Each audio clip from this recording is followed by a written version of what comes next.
Salut à tous, on se retrouve aujourd'hui pour parler du FC Barcelone en ce samedi 22 juin et on commence tout d'abord avec les joueurs du Barça en sélection. Hier soir, un joueur du Barça jouait, c'est Jules Koundé avec l'équipe de France contre les Pays-Bas de De Jong, mais De Jong on sait qu'il est forfait. Bref, ça s'est fini sur un triste 0-0, le premier 0-0 de cet Euro.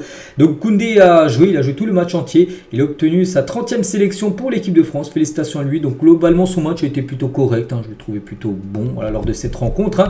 Donc voilà, il a joué les 90 minutes. Donc voilà, cage inviolée, c'est avec 2 matchs, 2 clean sheets pour Jules Koundé du côté de l'équipe de France. On va parler aussi de Lewandowski, il a également joué hier et sa sélection s'est inclinée 3-1 contre la Pologne et du coup officiel, la Pologne est éliminée de l'Euro. C'est la première nation officiellement éliminée de l'Euro. Ils sont sûrs de finir à la 4e position, donc du coup ils ne peuvent pas finir meilleur 3e, donc c'est fini. Il leur reste un match à jouer pour la Pologne, c'est contre l'équipe de France, là ça sera mardi prochain à 18 h.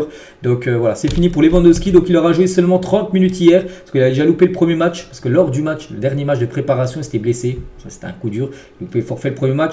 Le deuxième, forfait 1 heure de jeu, donc enfin pas forfait parce qu'il a rentré en jeu, mais il a joué seulement 30 minutes en gros. Donc voilà, un Euro on peut dire très compliqué, donc on verra s'il jouera ou non contre l'équipe de France mardi prochain. Lewandowski, mais après il partira en vacances parce que pour l'Euro, enfin pour lui c'est fini. On continue donc aujourd'hui au programme, donc quelques joueurs du Barça jouent, surtout les Portugais, donc les deux, João Cancelo et Félix, donc avec le Portugal contre la Turquie. C'est cet après-midi à 18 h le match, on souhaite bonne chance bien sûr aux deux. Et là on peut voir une petite photo de Félix lors du dernier entraînement du Portugal qui a eu lieu, c'était hier.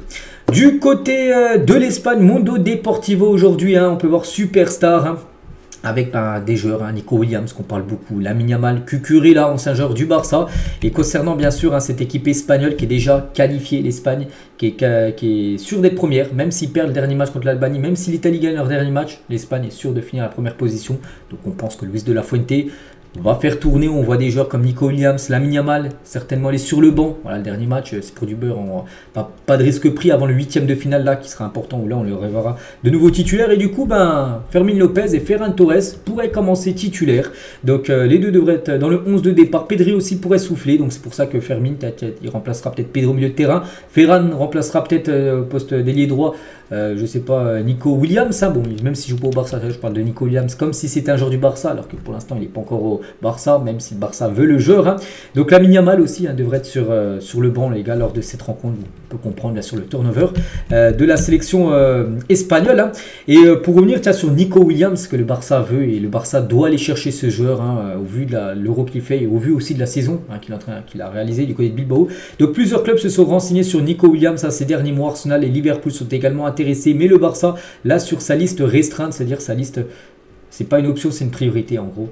Il y a une liste de priorités, une liste d'options, donc lui il a la liste des priorités des joueurs qu'il faut, d'après Fabrizio Romano, qu'il faut aller chercher. Voilà, donc il savait qu'il faut trouver une somme d'argent, il faut trouver à peu près 60 millions d'euros. Il faut une vente, il faut une grosse vente, je sais pas, tu vends De Jong, tu vends un joueur, tu vends Rafinha, mais il faut vendre quelqu'un pour pouvoir acheter ce joueur. Ce serait dommage les gars que voir ce joueur filer, je sais pas, Arsenal ou Liverpool, alors que le joueur en plus lui a envie de venir du côté du Barça.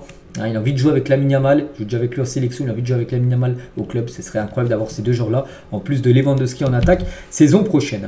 Concernant Gundogan et Musiala lors de l'entraînement de l'Allemagne avant leur dernier match, je ne sais plus c'est quand ils jouent l'Allemagne leur dernier match, voilà, eux aussi, déjà qualifiés, après on verra s'ils finiront premier ou deuxième, ce sera contre la Suisse, le dernier match de Gundogan. Là, tout à l'heure on a parlé, donc là une Mundo Deportivo c'est Superstar, et l'autre donc c'est Sport, et ça parle de Casado. Hier j'avais dit, en plus c'était ma dernière photo, je me souviens hier, j'ai dit que Casado c'est imminent, sa prolongation de contrat, ça a été fait quelques heures après que j'ai sorti la vidéo hier. Casado prolonge jusqu'en 2028 du côté du club, il est en fin de contrat, dans 8 jours là, prolongation de 4 ans pour lui, donc félicitations lui, c'est comme le capitaine de l'équipe B, donc un joueur qui aspire à certainement devenir très prochainement, enfin peut-être pas un capitaine d'équipe A, mais au moins un joueur de l'équipe première, bien sûr, parce qu'on sait que les jeunes ont beaucoup de chance, les meilleurs jeunes joueurs bien sûr, ont beaucoup de chance après de filer en équipe première.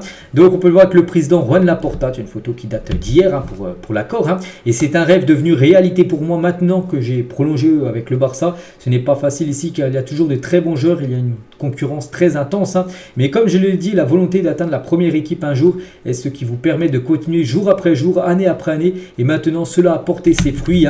Je vois l'étape du Barça avec une fierté incroyable. Je suis heureux de pouvoir terminer cette étape avec une promotion et une prolongation. Hein. J'espère être le cas dimanche. Hein. Là, il parle par rapport... Parce que dimanche, demain, les gars, désolé, il y a un gros match. Hein. C'est les playoffs pour monter en deuxième division espagnole. Hein. C'est les barrages, donc il sera, en plus c'est le capitaine, donc il va jouer bien sûr. Donc lui, voilà, ça peut être un magnifique week-end avec la prolongation au Barça. Et peut-être, là, c'est enfin, monter en deuxième division espagnole en cas de victoire demain pour cette rencontre. Hein. Casado aussi confirme que son temps avec le Barça Athletic est terminé. Hein. Je vois l'étape du Barça avec une fierté incroyable. Je suis heureux de pouvoir terminer cette étape avec une promotion. C'est ce que j'espère être le cas dimanche. Donc voilà, ça peut être ce qu'il a dit avant. Mais en gros, c'est peut-être demain son dernier match avec l'équipe réserve. Et peut-être l'année prochaine, il sera entièrement avec l'équipe A, tout simplement du FC Barcelone.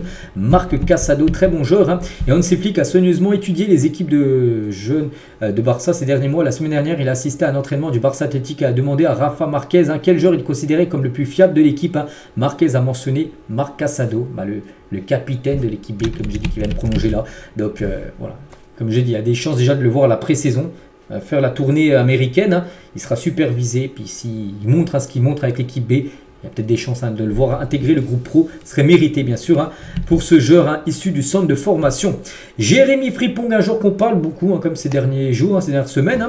Donc oui, il intéresse le Barça. Donc il excite Barcelone pour son rythme électrisant, son jeu totalement offensif et parce qu'il s'est distingué comme un peu d'autres dans l'incroyable Bayer Leverkusen de Xabi Alonso. Hansi Flick a demandé sa signature, mais compte tenu de la situation économique du club, il n'y a pas de place pour l'erreur, c'est vrai. Hansi Flick, là, voilà, c'est une demande d'Hansi Flick, il veut Frimpong, les gars, il le veut là pour la saison prochaine.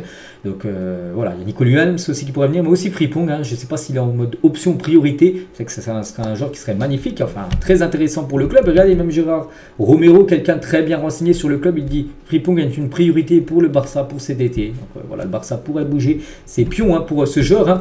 Bon, après, niveau prix, ça donne quoi? Donc Leverkusen sera inflexible avec le Barça pour Frimpong. Le Barça est sérieusement intéressé par le joueur, mais le club allemand est ferme. Il a une clause libératoire à 40 millions d'euros. C'est 40 millions d'euros. C'est pas moins. Bon, peut-être plus. Si le Barça veut donner plus, bon, ça m'étonnerait.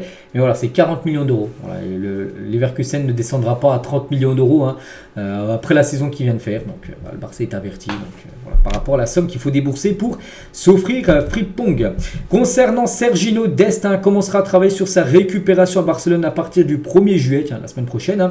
Le PSV devait le signer définitivement, mais sa grave blessure au genou a changé ses plans. C'est vrai qu'il avait été prêté au PSV, il avait une option d'achat à 11 millions d'euros qui allait être levée. Le PSV, c'était très content de lui, tout ça. Et lors du, je crois, dernier match du PSV en championnat, il s'est blessé, ligament croisé, donc terrible blessure, donc forfait pendant 9 mois. Bien sûr, le PSV, du coup, ne l'achète plus. Ils ne vont pas l'acheter alors qu'il vient de se blesser. Ils vont dire, on ne va pas débourser 11 millions d'euros alors qu'il va être sur le banc. On ne sait même pas s'il va retrouver son niveau. Donc, du coup, il est revenu à Barcelone. Donc, voilà actuellement la situation de Sergiño Dest, qu'on envoie de la force parce que ligament croisé, bien sûr, terrible blessure. Après-demain, donc maintenant, c'est demain. Donc, Faye pourrait disputer son dernier match sous le maillot de Barcelone. Vous avez dit, cette finale des barrages là.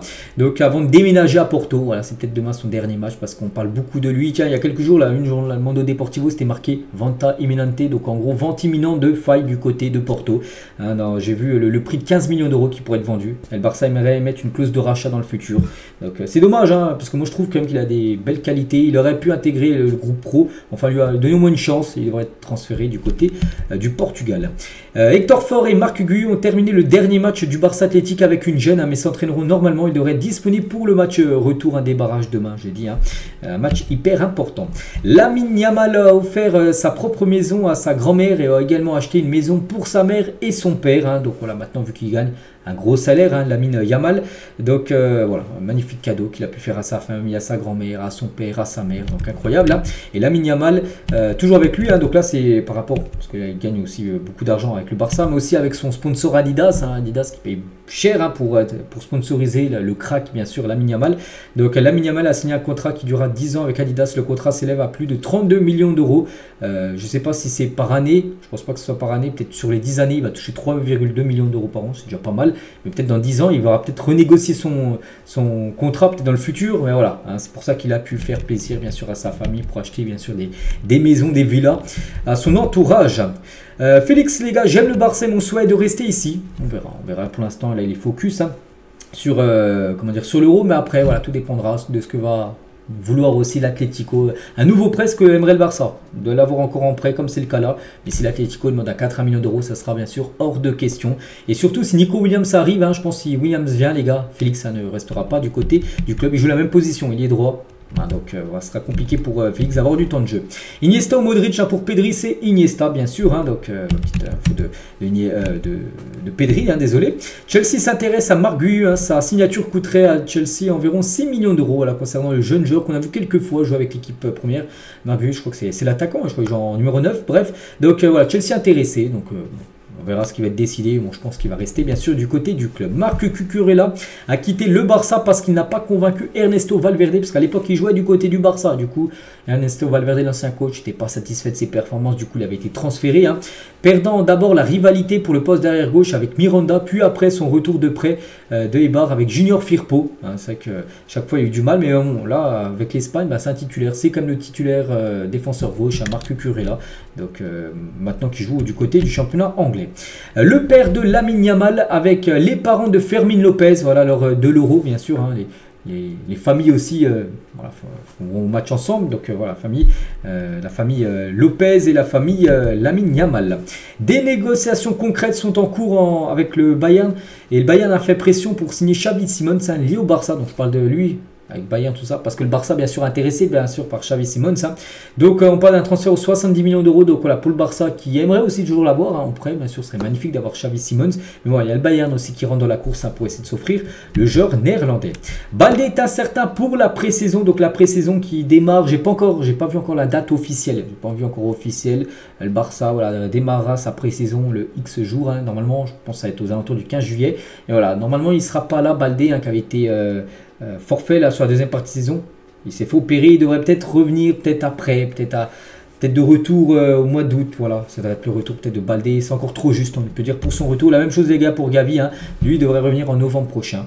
Donc voilà, on voit toujours beaucoup de force bien sûr à Gavi. Il manque beaucoup, hein, bien sûr, du côté du Barça, il a beaucoup manqué, hein, sur la deuxième partie de saison. Et on finit avec une déclaration de Léo Messi, c'était en 2023, c'était il y a un an, il avait dit ça sur Lamine Yamal, hein. Je pense aussi que Lamine Yamal, qui est encore très jeune et joue pour Barcelone, jouera également un rôle de premier plan et se battra pour le Ballon d'Or à l'avenir, hein. C'est que si on fait un an après le bilan, c'est vrai. Bon, peut-être là, le Ballon d'Or là qui arrive, Lamine Yamal ne le gagnera pas. Mais dans le futur, bien sûr, hein, il y aura des chances et il en gagnera certainement un, voire plusieurs, hein, Lamine Yamal. Des Ballons d'Or, est-ce qu'il en gagnera 8 comme Léo Messi? Ça, bon, il peut le faire, hein. Et ouais, il va falloir monter la barre très haute. Voilà ce qu'il y a à dire aujourd'hui. J'espère que ça vous a plu. On se retrouve demain pour le prochain numéro. À demain.